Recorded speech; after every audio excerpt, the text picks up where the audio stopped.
అనగనగా ఒకరోజు రాము ఏనుగు ఇంకా నక్క అడవిలో ఫుట్బాల్ ఆడుకుంటున్నాయి. ఇదిగో ఇప్పుడు దీన్నాపు చూద్దాం. నక్క కిక్ కొట్టింది. కాని రాము ఏనుగు చాలా సంతోషంతో తన తొండంతో బాల్ని పట్టుకుంది. నీ బలం ఇంతేనా? ఇప్పుడు నా షాట్ చూడు. ఓ! అలా అంటూ రాము ఏనుగు కిక్ కొట్టింది. బాల్ పైకి గాల్లో ఎగురుకుంటూ వెళ్లి దూరంగా ఉన్న ఒక సన్ఫ్లవర్ కి తగిలింది. అయ్యో దేవుడా, బాల్ వెళ్ళేదైనా జంతువు తగిలిందనుకుంటా. ఆ? సింహంకు తెలిసిందంటే చితక బాధేస్తుంది. అలా అనుకుంటూ అవి రెండూ అక్కడి నుండి తప్పించుకున్నాయి. పాపం సన్ఫ్లవర్ నేల మీద పడిపోయి నొప్పితో బాధపడుతూ ఉంది. అరే సన్ఫ్లవర్, నీ కాడ కూడా విరిగిపోయింది. ఇప్పుడు నువ్వు నిలబడలేవు కూడా. అంతే, నేనింక ఎక్కువ రోజులు బ్రతకను అనుకుంటా. అలా అంటూ సన్ఫ్లవర్ కన్నీళ్లు కారుస్తోంది. కాసేపటి తర్వాత డాక్టర్ కుందేలు అక్కడి నుండి వెళ్తుండగా దానికి సన్ఫ్లవర్ ఏడుపు వినిపించింది. ఉన్నపళంగా అది వేగంగా అక్కడికి వెళ్లి చూస్తే అక్కడ సన్ఫ్లవర్ నేల మీద పడిపోయి బాధతో ఏడుస్తోంది. అరే సన్ఫ్లవర్, నీ కాడ విరిగిపోయిందేంటి? అవును డాక్టర్ కుందేలు, లేవలేకపోతున్నాను. కొద్ది రోజులకి నేను చచ్చిపోతాను. అలా అనకు సన్ఫ్లవర్, ఇప్పుడే నేను నీకోసం ఏదో ఒకటి చేస్తాను. అలా అంటూ డాక్టర్ కుందేలు కొద్ది దూరంలో ఉన్న ఒక కర్రని తీసుకునొచ్చి దాన్ని సన్ఫ్లవర్ దగ్గర పూడ్చిపెట్టింది. ఆ తర్వాత అది సన్ఫ్లవర్ ని ఆ కర్ర సహాయంతో కూర్చోబెట్టింది. భయపడకు సన్ఫ్లవర్, ధైర్యంగా ఉండు. ఆ తర్వాత అది బ్రీఫ్ కేసులో నుండి కట్టు తీసి సన్ఫ్లవర్ దగ్గరికి వెళ్లి దాన్ని కర్రతో గట్టిగా కట్టేసింది. ఇప్పుడు నాకు చాలా బాగుంది డాక్టర్ కుందేలు. నీకు చాలా చాలా కృతజ్ఞతలు. ఏం పర్వాలేదు సన్ఫ్లవర్ మిత్రమా, నీకు త్వరగా నయమవుతుందిలే. అలా అంటూ అది ముందుకు చూస్తే అక్కడ ఒక మష్రూమ్ మీద ఒక రాయి పడుంది. దాని బరువుకి అది వంగిపోతోంది. దీన్ని పక్కకి తీయండి డాక్టర్ కుందేలు, నాకు చాలా నొప్పిగా ఉంది. డాక్టర్ కుందేలు వెంటనే దాని దగ్గరికి వెళ్లి దాని మీద నుండి ఆ రాయిని తీసి పడేసింది.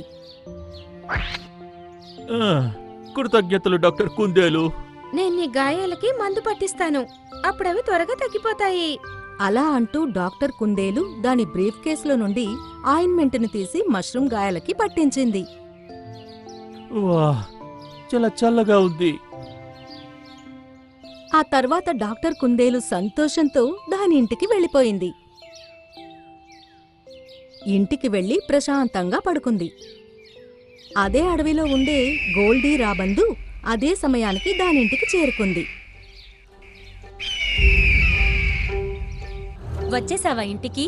ఇంతసేపు మీరెక్కడున్నారు? అరే ఏమైంది డార్లింగ్, ఎందుకంత కోపంగా ఉన్నావు? కాలు రాబందొచ్చి నన్ను బెదిరించి వెళ్ళింది.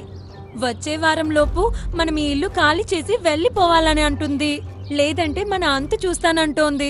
నాకు ఆ కాలు ఇల్లు ఎక్కడుందో తెలియనే తెలీదు. లేదంటే ఇప్పుడే దాని సంగతి చెప్పేవాణ్ణి. గోల్డీ అక్కడే ఉండి కాలు రాబందు కోసం ఎదురు చూస్తోంది. కాని దాని భార్య మాత్రం దాన్ని తిడుతూ ఇంకా ఏవేవో అంటూనే ఉంది. దాని కోపం అయితే ఇంకా హద్దు దాటేసింది. అది కోపంతో అక్కడి నుండి వెళ్ళిపోయింది. చాలు, ఇక చాలు. నా వల్ల కానే కాదు. నాకు కోపం తగ్గాలంటే నేను ఎవరినో ఒకరిని చితకబాదాలి. అది కళ్ళల్లో కోపం నింపుకొని ఆకాశంలోకి ఎగురుతుండగా దానికి కింద అదే మష్రూమ్ కనిపించింది. అది మష్రూమ్ దగ్గరికి వెళ్లి దాని గాయాన్ని పొడవడం మొదలుపెట్టింది. దుష్ట రాబందు, ఎందుకు నా గాయాలను పెంచుతున్నావు? నాకు చాలా కోపంగా ఉంది. ఆ తర్వాత గోల్డీ సన్ఫ్లవర్ దగ్గరికి వెళ్లి దాని ముక్కుతో సన్ఫ్లవర్ రెక్కలు తుంచడం మొదలుపెట్టింది. డాక్టర్ కుందేలు, నన్ను కాపాడండి. దాని గొంతు విని డాక్టర్ కుందేలు దాని ఇంటి నుండి బయటికొచ్చి వేగంగా సన్ఫ్లవర్ దగ్గరికి వెళ్ళింది. అది అక్కడికి వెళ్లి చూస్తే అక్కడ రాబందు సన్ఫ్లవర్ ని ముక్కుతో పొడిచి పొడిచి చాలా గాయపరుస్తోంది. దుష్ట గోల్డీ, ఎందుకు వీళ్ళ గాయాల్ని పొడుస్తున్నావు? దాని మాట వినగానే గోల్డీ కుందేలు మీద దాడి చేసింది. డాక్టర్ కుందేలు చేతిలో నుండి బ్రీఫ్ కేస్ కింద పడిపోయింది. సన్ఫ్లవర్ కాళ్ల దగ్గరికి వెళ్లి పడిపోయింది. అందులో ఉన్న సామాన్లన్నీ బయటపడిపోయాయి. నిన్ను వదిలిపెట్టను. గోల్డీ రాబందు డాక్టర్ కుందేలు మెడ మీద దాడి చేయబోతుండగా సన్ఫ్లవర్ దృష్టి నేల మీద ఉన్న పైన పడింది. సన్ఫ్లవర్ గట్టిగా నెట్టింది. అది డాక్టర్ కుందేలు దగ్గరికి చేరుకుంది. గోల్డీ దాని మీద దాడి చెయ్యకముందే డాక్టర్ కుందేలు తీసుకుని దాని మెడ మీద గట్టిగా గుచ్చింది. ఓ! గోల్డీ అక్కడి నుండి పారిపోయింది. కృతజ్ఞతలు సన్ఫ్లవర్. డాక్టర్ కుందేలు మళ్ళీ సన్ఫ్లవర్ ఇంకా మష్రూమ్ గాయాలకి మందు పట్టించింది. తర్వాత దాని ఇంటికి వెళ్లి విశ్రాంతి తీసుకుంది. ఉదయం రాబందుల మాటలకి కుందేలుకి మెలకువ వచ్చింది. అది గోల్డీ రాబందు మళ్ళీ దాని పేషెంట్స్ మీద దాడి చేసిందేమో అనుకుంది. అది వెంటనే లేచి బయటికొచ్చి చూస్తే అక్కడ ఒక చెట్టు కొమ్మ మీద కాలు రాబందు ఇంకా దాని భార్య కూర్చుని కనిపించాయి. డార్లింగ్, నీకో విషయం తెలుసా? గోల్డీ రాబందు మెడలో డాక్టర్ కుందేలు పొడిచిందంట. దానివల్ల తన పరిస్థితి చాలా దారుణంగా ఉంది. అలా అయితే తన మీద దాడికి ఇదే కరెక్ట్ సమయం కదా. అవును, నిజం చెప్పావు. కాస్త ఎండ తగ్గనివ్వు. ఆ తర్వాత మనం వెళ్ళి తన మీద దాడి చేద్దాం. ఏమంటావ్? ఇలా చేయటం చాలా తప్పు. నేను త్వరగా ఏదో ఒకటి చేయాలి. డాక్టర్ కుందేలు దాని బ్రీఫ్ కేస్ తీసుకుని గోల్డీ ఇంటి వైపుకి బయలుదేరింది. ఎండ చాలా ఎక్కువగా ఉంది. అయినా అది గోల్డీ ప్రాణాలు కాపాడడం కోసం వేగంగా వెళ్తోంది. అది గోల్డీ ఇంటికి చేరుకోగానే దాన్ని చూసి గోల్డీ భయపడింది. డాక్టర్ కుందేలు, ప్రస్తుతం నేను పోరాడే పరిస్థితిలో లేను. మీ కారణంగా తన ప్రాణాలు ప్రమాదంలో ఉన్నాయి.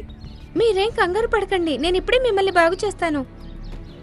అలా అంటూ డాక్టర్ కుందేలు దాని బ్రీఫ్ కేస్ నుండి పటకారా తీసి గోల్డీ మెడలో ఉన్న బయటికి తీయడం మొదలుపెట్టింది. చాలా నొప్పిగా ఉంది. డాక్టర్ కుందేలు కాస్త బలం ఉపయోగించి గోల్డీ మెడలోని బయటికి తీసేసింది. ఇప్పుడు నాకు ప్రశాంతంగా ఉంది. నన్ను క్షమించు డాక్టర్ కుందేలు. కోపంలో నాకు పిచ్చి పట్టినట్టయింది. కాలు రాబందు వస్తూ ఉంటుంది. తను నీ మీద దాడి చేయబోతుంది. తనకు మంచి గుణపాఠం నేర్పించు. అలా అంటూ అది కాస్త దూరం వెళ్తుండగా అక్కడికి కాలు రాబందు దాని భార్య వచ్చాయి.